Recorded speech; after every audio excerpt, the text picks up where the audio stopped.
ഇന്ന് മിക്ക ആളുകളിലും കണ്ടുവരുന്ന വലിയൊരു ബുദ്ധിമുട്ടുള്ള അസഹ്യമായ ചൊറിച്ചിലുണ്ടാക്കുന്ന ഒരു അസുഖമാണ് വട്ടച്ചൊറി. സാധാരണ ഇത് ഒരു കോയിൻ രൂപത്തിൽ വട്ടത്തിലായി ചുറ്റുഭാഗത്തായി ചെറിയ തുടിപ്പ് രൂപത്തിലാണ് കാണപ്പെടുന്നത്.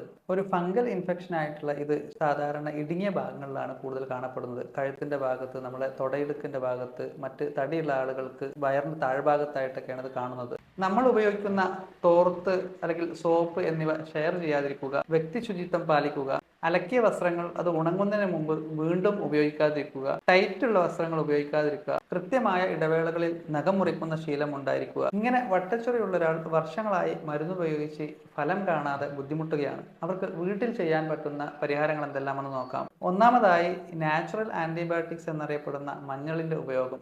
നമുക്കത് ഒരു അര സ്പൂണ് ഒരു ഗ്ലാസ് പാലിൽ മിക്സ് ചെയ്ത് സ്ഥിരമായി കുടിക്കാവുന്നതാണ്. അതുപോലെ തന്നെ അത് വെള്ളത്തിൽ മിക്സ് ചെയ്ത് പേസ്റ്റാക്കി നമുക്ക് ഈ വട്ടച്ചൊറിയുള്ള ഭാഗത്ത് ഉപയോഗിക്കാവുന്നതാണ്. മറ്റൊരു പരിഹാരം, തൈര്